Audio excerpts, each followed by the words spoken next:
bill coming soon to Virginia. Governor Abigail Spanberger's controversial law that bans certain semi-automatic firearms takes effect on July 1st. And this is leading to a surge of gun sales in the Commonwealth.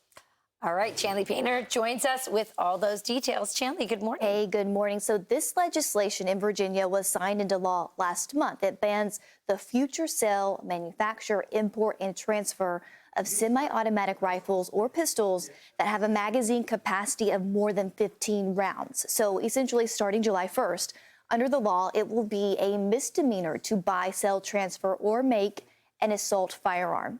But get this, since the Democrat-led effort was introduced earlier this year, the number of background checks done for the purchase of a firearm went up drastically, according to the FBI.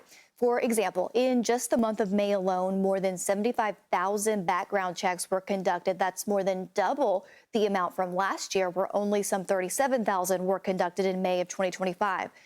In a statement after she signed the law, Virginia Governor Abigail Spanberger wrote this, quote, "Firearms designed to inflict maximum casualties do not belong on our streets. We are taking this step to protect families and support the law enforcement officers who work every day to keep our communities safe." Well, as you may guess, many gun rights advocates and gun shop owners are hoping this law is eventually overturned by the courts, guys.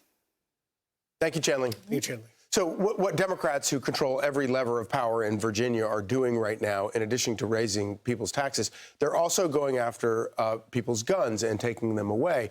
And they're taking away the most popular guns used by people, by women who want to defend themselves and defend their families from criminals.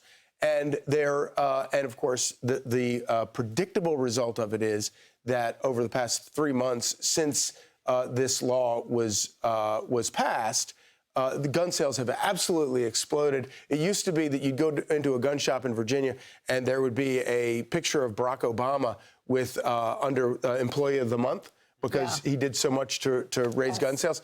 I have not been into a gun store in the last couple of weeks, but I guarantee you every gun store in Virginia has Employee of the Month, Employee of the Year, Abigail Spanberger. Yeah, I mean, I don't know why Democrats haven't figured that out. I'm so glad you brought up Barack Obama, because I was in Wisconsin when gun sales were going, crazy up there.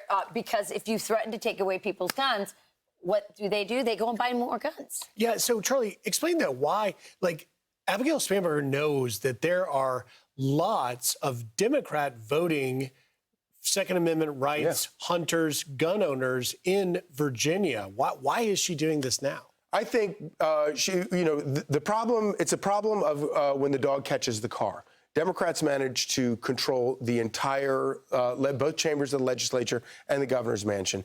And then what happens? You wind up with the kookiest, craziest people in your caucus with all of their ideas that they've always wanted. This is their wish list, and they start pushing it through. The problem with Abigail Spanberger is that she's not a leader, and she's not willing to, even if she doesn't agree with some of these things, she's not going to stand up to him.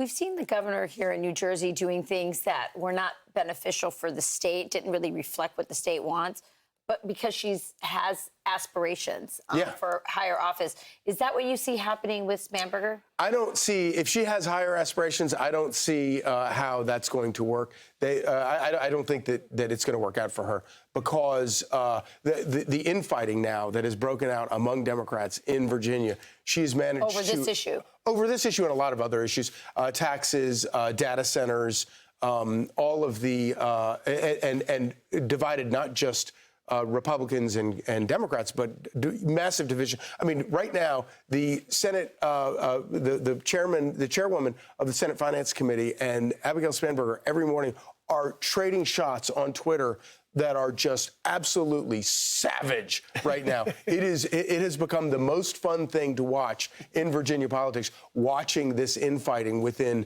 the Democrat ranks. And it's all over the wish lists of the crazy left wing, and then maybe a few Democrats being like, oh my gosh, we're going to get slaughtered for this. Well, that looks like it's playing out on the national stage as well. Yeah. Be sure to like and subscribe for all the Fox News latest on YouTube, and catch full shows streaming now on Fox One.